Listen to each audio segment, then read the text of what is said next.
The great hall of the crystalline spire shimmered with the light of 3 moons. Beneath a vaulted ceiling that depicted the celestial union of ancient houses, the gathered nobility of the Star Dominion held their breath. The ceremony had reached its pivotal moment, the joining of hands across the sacred flame. The princess, resplendent in a gown of woven starlight and liquid silver, stood poised beside her betrothed, a prince of the reptilian Caithar, whose scales shone like polished obsidian. The high speaker's voice, a melodic drone, filled the air. Then she moved, not towards the flame, but away from it. A single deliberate step back. The rustle of her gown was the only sound in the sudden, profound silence. "I halt this proceeding." Her voice rang out, clear and firm, devoid of its usual musical softness. "I cannot continue." A wave of shock, palpable as a static field, washed over the assembly. Her father, the emperor, a being of light and stern patience, leaned forward on his throne. "Daughter, the accord is struck. The stability of the frontier depends on this union. Explain this." She did not look at the bewildered Caithar prince. Her eyes, vast and luminous, scanned the perimeter of the hall, where honor guards from a dozen species stood at rigid attention. There were the hulking granite forms of the Golmites from the core worlds, the elegant and insectal Veen from the nebulous cities, the silent telepaths from the glimmering depths. Her gaze passed over them all, a search that seemed to stretch into eternity. The accord promised a union secured by strength, she said, her voice gaining volume. It promised a protector whose will is unbreakable, whose resolve mirrors the eternal stars. I see guards. I see diplomats. I do not yet see the strength that was promised. The Caithar ambassador, a figure draped in diplomatic silks, hissed softly. "The Caithar warrior caste is legendary, princess. Our prince is a victor of the asteroid rings. This insult is not an insult to his personal honor," she interrupted, though her tone was final. "It is a requirement of the old laws. The union must be witnessed and affirmed by a protector of singular, unquestionable metal. A champion not of politics, but of pure spirit. I was told such a one would be present. I do not see them." Confusion rippled through the court. The provision was archaic, a formality from a more barbaric age, never truly expected to be invoked. The emperor conferred with his advisers, his luminous form flickering with concern. The Caithar prince remained still, his pride visibly wounded. It was then that a side portal, used for servitors and lesser functionaries, slid open. A figure entered, not with a march, but with a tired, purposeful stride. He was late, having been delayed by a bureaucratic error at the starport, his credentials misfiled under a forgotten codicil. All eyes turned. The figure was unimpressive. Compared to the majestic beings in the hall, he seemed simple. He was bipedal, bilaterally symmetrical, clad not in polished armor or energy weave, but in a plain, dark duty suit of a standard, durable fabric. He had no natural armor, no chitin, no scales, no bioluminescence.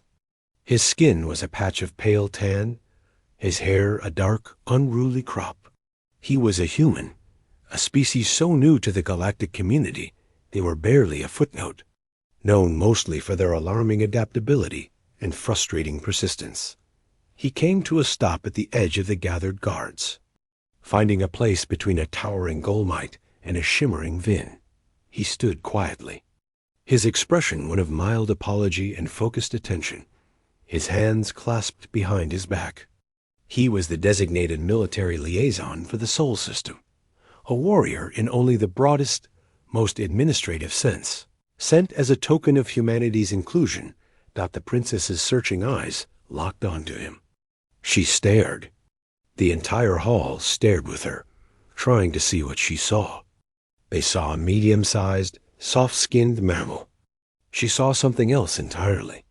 She saw the way he stood, not with the rigid, programmed poise of the others, but with a balanced ease that spoke of constant, unconscious readiness. She saw the scars that peeked from his cuff and collar, not the clean marks of ritual combat, but the jagged, irregular testament of survival against absurd odds. Most of all, she saw his eyes. They held no alien light, no inner glow, only a calm, focused clarity that seemed to take in the entire tense scene, assess it, and file it away without a hint of fear or awe. "There," the princess said, her voice dropping to a whisper that carried through the silence. She raised a slender hand and pointed directly at the human. Him. Uproar. Polite, stifled, but uproar nonetheless. The Chethar ambassador sputtered. That is a human. They are primitives. They break when pressed. They have no empire, no ancient lineage. The human warrior did not react to the insult. He merely glanced at the emperor, then at his own superior. A flustered human diplomat in the crowd, seeking instruction. The princess stepped down from the dais, the train of her starlight gown whispering on the floor.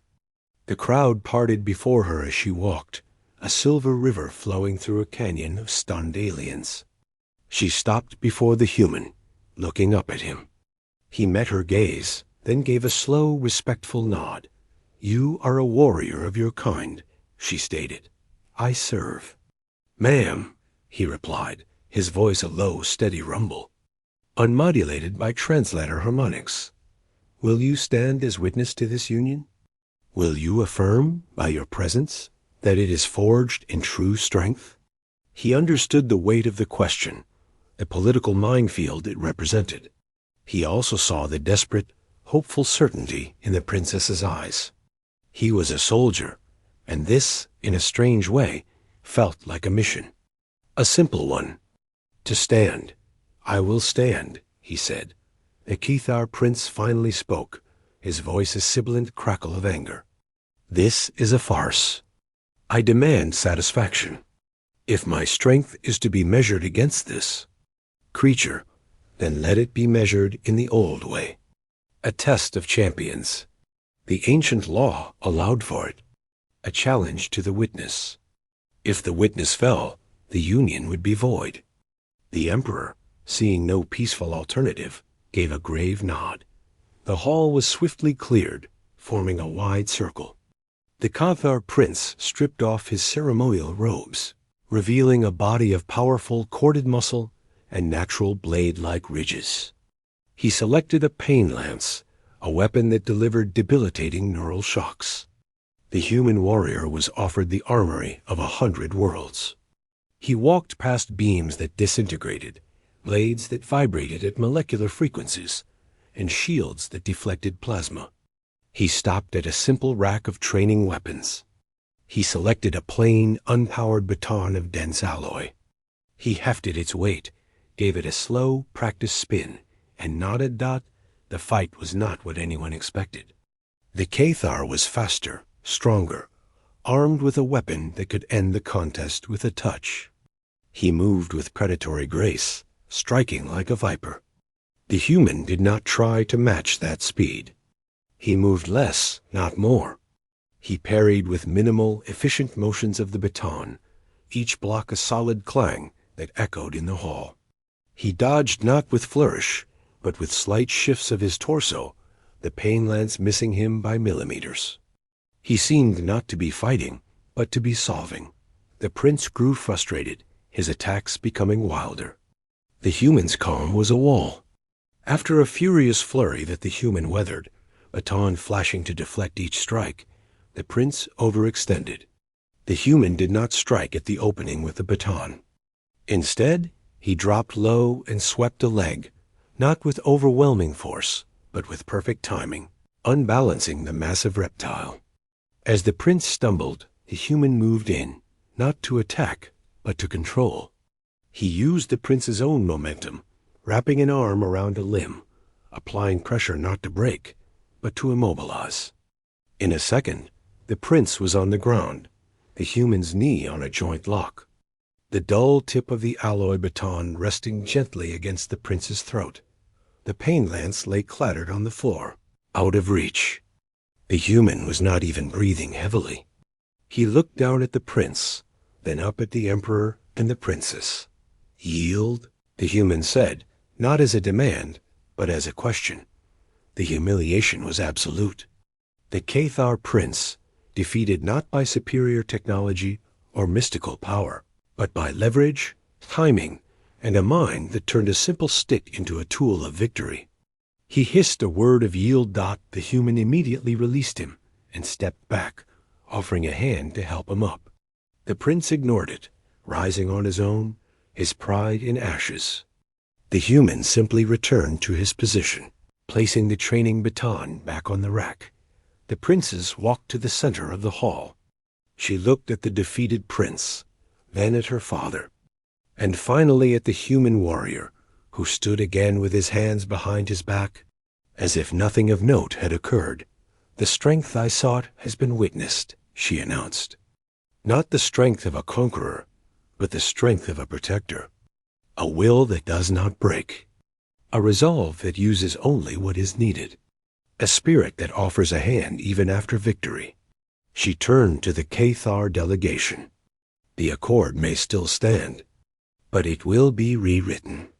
Not as a chain of obligation, but as a bridge of mutual respect, forged today, not in easy promise, but in proven honor." She extended her hand, not to the prince first, but to the human warrior. After a moment's hesitation, he took it, his rough, scarred fingers enveloping hers with careful gentleness. Together, they walked back to the dais. This time, when the prince, after a long moment of internal struggle, took his place, the joining of hands felt different. The human warrior stood to the side, a quiet, solid sentinel. The high speaker resumed the ceremony. As the sacred flame leaped high, symbolizing the new union, the